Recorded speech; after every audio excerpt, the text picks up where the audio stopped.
Hey legends, welcome back to the voice of Yuva. இந்த வீடியோவில் நம்ம எதை பார்க்க போறோம்னா, கரூரில் பாதிக்கப்பட்ட குடும்பத்தினரை தாவேகா தலைவர் விஜய் மகாபலிபுரத்தில் உள்ள ஒரு ரிசார்ட்டில் உங்களுக்கு ஆறுதல் சொல்கிறதுக்காக கூப்பிட்டுருந்தாரு. அதை பற்றி நம்ம முன்னாடியே வீடியோ போட்டிருந்தோம், அவர் செய்த தவறு என்று. ஆனால் அங்கே இப்போ என்ன நடந்தது அதை பற்றி தான் இந்த வீடியோவில் நம்ம பார்க்க போகிறோம்.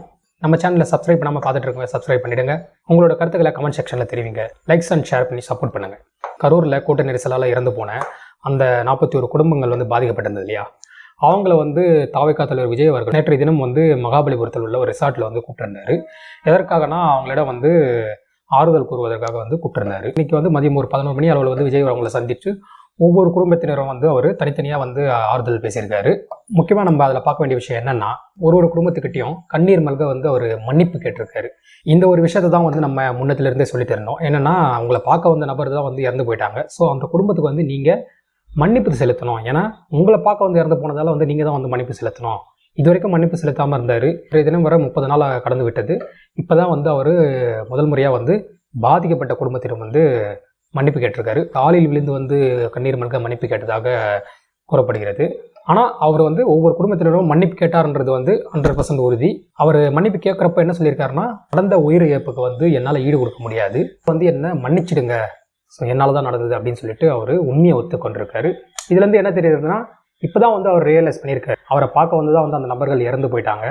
ஸோ அதை இப்போ தான் ரியலைஸ் பண்ணி அவர் மன்னிப்பு கேட்டிருக்காரு. அவரிடம் இருந்த கில்ட் கொஞ்சம் குறைஞ்சிருக்குன்னு நினைக்கிறேன். அது மட்டும் இல்லாமல் அவர் என்னென்ன பண்ணியிருக்காங்கன்னா, பாதிக்கப்பட்ட நபர்கள் அவர்கிட்ட சில கோரிக்கைகளை எழுத்து வடிவமாக கொடுத்துருக்காங்க. அதையும் பெற்றிருக்காரு. ஒவ்வொரு கோரிக்கையும் நான் நிறைவேற்றி தருவேன்னு சொல்லிட்டு உறுதியளிச்சிருக்காரு. அதில் முக்கிய அம்சமாக நம்ம என்ன பார்க்குறோன்னா, ஒவ்வொரு குடும்பத்தோட கல்வி செலவுகள், அதாவது அந்த குடும்பத்தில் யாரோ ஒரு நபர்னு வச்சுங்களேன், ஒரு இளைஞர் ஒருத்தர் இறந்து போயிட்டார்.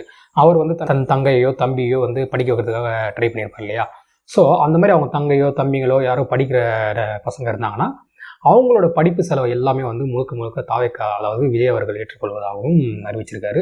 அது மட்டும் இல்லாமல் அவங்க குடும்பத்தில் யாரும் திருமணம் ஆக வேண்டிய நிலைமையில இருந்தால் திருமண செலவை மொத்தத்தையுமே தாவேகா தலைவர் விஜய் ஏற்றுக்கிறேன்னு சொல்லியிருக்காரு. ஏன்னா இது ரொம்ப நல்ல விஷயம். ஏன்னா அந்த குடும்பத்தில் ஒரு தலைமை பொறுப்பில், அதாவது குடும்ப தலைவரோ அதற்கு அடுத்த நிலைமையில் இருக்க ஒரு பொறுப்புள்ள ஒரு குடும்ப நபர் இறந்து போகிறதால அவர் தான் அந்த குடும்பத்தை சுமந்து போயிருப்பார் இல்லையா. ஸோ அவர் இல்லாத குறையை இவர் என்ன சொல்லியிருக்காருன்னா, நான் ஏற்றுக்கிறேன். ஸோ அந்த திருமண செலவு, கல்வி செலவு, உங்களுடைய ஒரு கடன், அந்த பிரச்சனை நான் பார்த்துக்கிறேன் அப்படின்னு சொல்லியிருக்காரு. ஏன்னா ஆப்வியஸாக அந்த குடும்பத்தில் இருந்த இறந்து போன நபர் இருந்தால் அவங்க குடும்பத்துக்கு கம்பல்சரி அவர் என்ன பண்ணியிருப்பார், அவர் ஒரு நல்ல வேலைக்கு போயிட்டு அந்த காசு எடுத்து குடும்பத்துக்கு கொடுத்து அந்த குடும்பத்தை கொஞ்சம் கொஞ்சமாக உயர்த்தி வந்திருப்பார். ஸோ அதை நான் பார்த்துக்கிறேன் அப்படின்றாரு. இது அந்த உயிருக்கு நஷ்ட ஈடான்னு கேட்டால் அதை யாராலும் தர முடியாது. பட் அந்த குடும்பத்துக்கு இது ஒரு நல்ல விஷயம்தான். ஏன்னா மறுக்க முடியாத ஒரு விஷயம்.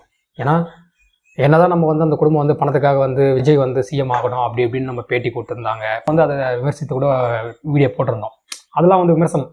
பட் அந்த குடும்பத்தில் ஒரு நபராக இருந்து பார்த்தா, அதாவது அவங்க என்னதான் விஜயை ஒரு நடிகரை பார்க்க போய் இறந்து போயிருந்தாலும் நம்ம அந்த விதத்தில் பார்க்காம அந்த குடும்பத்தில் ஒரு நபராக பார்த்தா, ஒரு ஆக்சிடெண்ட்டில் நம்மளோட உறவினர் யாரும் இறந்து போயிட்டாங்க. ஸோ அப்படி இருக்கும்போது அந்த குடும்பம் என்ன ஆகும், ஸ்ட்ரகிள் ஆகும். அந்த ஸ்ட்ரகிளை ஒருத்தருக்கு நான் பொறுப்பேற்றுக்கிறேன், அதை செஞ்சு தரேன்றப்போ இது வரவேற்கத்தக்கக்கூடிய விஷயம் தான். ஏன்னா அந்த குடும்பத்துக்கு நம்ம வெளியேந்து பார்க்குறவங்க எப்படி வேணா இருக்கலாம். பட் அந்த குடும்பத்துக்கு இது ரொம்ப உதவிகரமான ஒரு விஷயம். ஸோ அதனால் இது நல்ல விஷயமாக தான் நம்ம பார்க்கணும். ஏன்னா காலகட்டத்தை ஒரு திருமணம் நடத்துவதுன்றது, ஒரு சாதாரண நபர் ஒரு திருமணம் நடத்துவது ரொம்ப பெரிய விஷயம். ஒருத்தரை நல்லா படிக்க வைக்கணுன்றது ரொம்ப பெரிய விஷயம். அவங்களோட கடன் பிரச்சனை தீர்க்கணுன்றது ரொம்ப பெரிய விஷயம். அந்த பிரச்சனை எல்லாமே நான் பொறுப்பேற்றுக்கிறேன், நான் பார்த்துக்கிறேன். ஸோ நீங்கள் எதுக்கும் கவலைப்படாதீங்க, உங்கள் லைஃப் லாங் நான் பார்த்துக்கிறேன் அப்படின்னு சொல்கிறது ஒரு 100% வரவேற்கத்தக்கக்கூடிய விஷயம். நம்ம இதை எந்த ஒரு விமர்சனம் சொல்ல முடியாது. ஏன்னா அந்த குடும்பத்துக்கு சேர வேண்டிய ஒரு விஷயம் அவரை விஜய் அவர்கள் பொறுப்பேற்று செய்கிறேன்னு சொல்லியிருக்காரு. இந்த வாய் வார்த்தையாக சொல்லியிருக்காரு.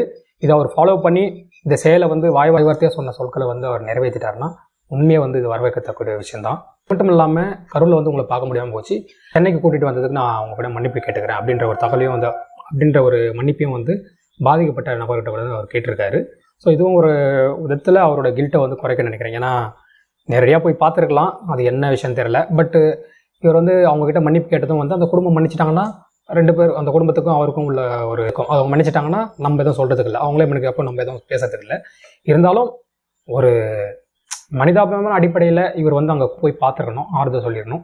இது கொஞ்சம் தவறுதலாக தெரிஞ்சாலும் அவர் பொறுப்பேற்றிருக்க விஷயத்தை பார்க்குறப்போ நம்ம இதை வரவேற்று தான் ஆகணும். ஏன்னா அந்த குடும்பத்துக்காக இப்போ எல்லாமே பண்ணுறேன்னு சொல்லியிருக்காரு.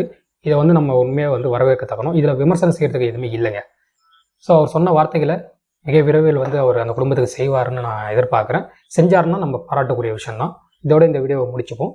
நன்றி, வணக்கம்.